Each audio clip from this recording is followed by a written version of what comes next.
Chapter 15. Romans had been a short book. She'd managed to read through the whole thing in a couple hours. While she wasn't ready to just accept everything it said, her heart was open to admitting she'd been wrong, at least, about Christians in general. That meant she needed to apologize to one incredibly special Christian. She couldn't make him any promises, but she would agree to continue to get to know him, to listen, and to try. She picked up her phone and searched for his number. She marked it as a favorite, then tapped the text button. "Hey, I need to talk to you. Been doing a lot of thinking. M." She waited, staring at the phone. He couldn't have gone far. Today was his day off. Unless he'd already forgotten her, driven into Shady, and was even now snuggling with some other girl. Get a hold of yourself, girl. It's been 30 seconds. She pressed the bar on her phone to turn the sound up to max and began pacing. What could she say to him? She owed him at the very least an "I'm sorry for being so judgmental," the one thing she'd unfairly labeled him with. She owed him a second apology for slamming the door in his face. And maybe yet another for making him feel like he had to justify himself because she'd yanked him into that kiss by the truck. If he was like her daddy in that way too, he wouldn't want to be so intimate in public, and she'd glued herself to his lips twice. The dance didn't count. It was dark and they'd been alone.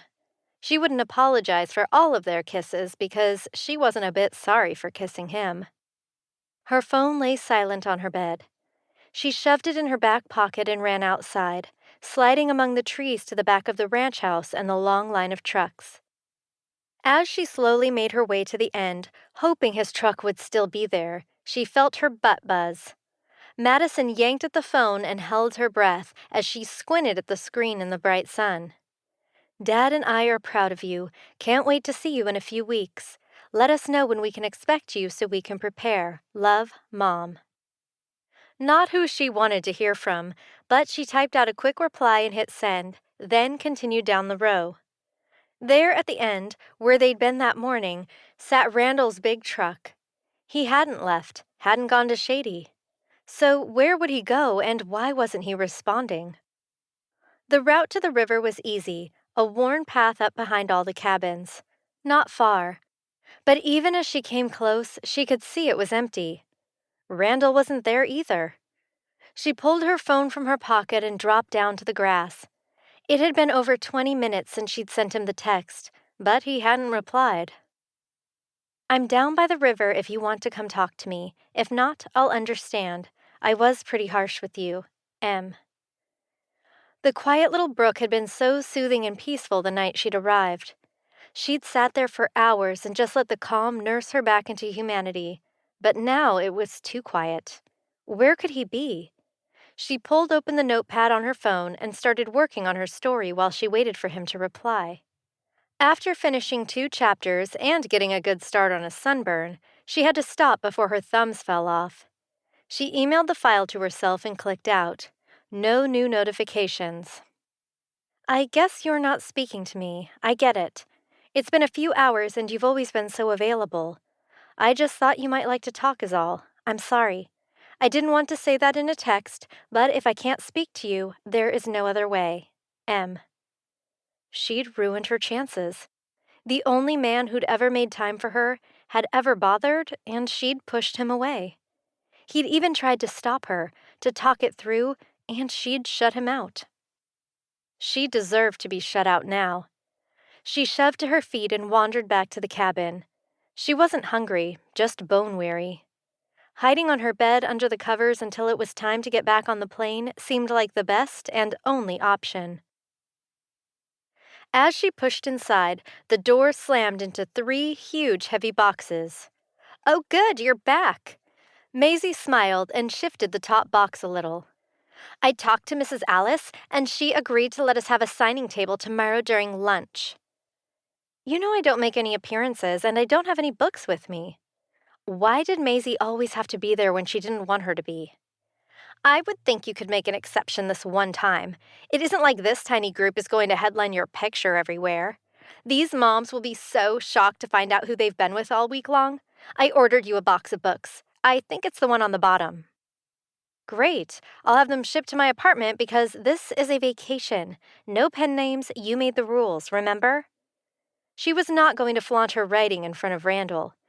Just the cover of the book her mother had described would be enough to make her want to hide under the table if Randall saw it, and he would. Fine, don't bother to work this. Stay here and wallow on your bed. But if you don't do something soon, you'll fizzle to nothing. Then what will you do? Maisie shoved the top box back square on the stack and left the small cabin. The boxes seemed to take up far too much room in the tiny space. One more day. If she avoided everyone, her story would be half finished by the time she got to the airport Friday. A few hours on the plane would give her even more time. But she couldn't get excited about it when all she wanted to do was cry. Madison shoved her phone into her purse and climbed deep under her covers. Randall brushed all the dust off of Maverick. They'd had a good run and had been out much longer than he'd intended. But he had more clarity now. He had to talk to Madison and let her know he wasn't blocking her out or excluding her. He didn't want to get close to anyone else. What that meant for his future, he wasn't sure, but she felt too right to be wrong. After he got all his tack and equipment put away, he flopped down on the camp chair with a horrible crack. He jumped from the seat and looked down at what remained of his phone. He hated the thing anyway. Luke required he have one on the ranch, so he was reachable. He'd have to shower quick and get to Shady before supper, or he wouldn't catch the Mobile Planet before it closed.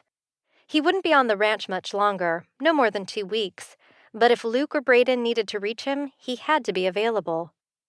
He'd cleaned up and ducked out of the bunkhouse and made his way toward the ranch house when Madison's blonde roommate, he could never remember their names, growled at him and placed her tiny self in his path. She made a sound low in her throat that reminded him a little of an angry cougar. "What did you do?" Her eyes shot fire at him, and her red-painted lips formed an angry thin line. "I don't know what you mean." So that was a lie. He did know what she meant, but he would talk to Madison about it, not her guard banshee. She took 2 steps closer and shoved her manicured fingernail into his sternum, then again for good measure. "She hasn't said a word since we got back to the cabin over an hour ago. She's hiding under her blankets. Unless something has happened in her other life, you're the only reason why she'd be acting that way." His brain kicked into rapid fire. "Other life?" She made a frustrated noise in her throat like a kitten hissing. "You are so not a writer. You'd better get this fixed, Randall. Maisie has big plans for Madison at lunch tomorrow, and she can't still be sulking if those plans are going to work out. Madison's whole career could depend on it." She turned on her way too tall for a ranch heels and stormed off toward the cabins. So not a writer. Madison had said she was a librarian, but a librarian would get plenty of quiet even at a big library. A writer would have to deal with people all the time. A popular writer might have to search for that quiet. All the more reason for her to want a place to hide, like a barn or a stream. An author. He'd never been able to figure the connection. Why 4 librarians would be visiting Dawson Creek Ranch. 2 of them certainly hadn't the look of any librarian he'd ever seen. Had she hidden her true career from him because she thought he would judge her? He had to deal with his phone first, then he'd try to get Madison to come out and talk to him. They had a lot of air to clear.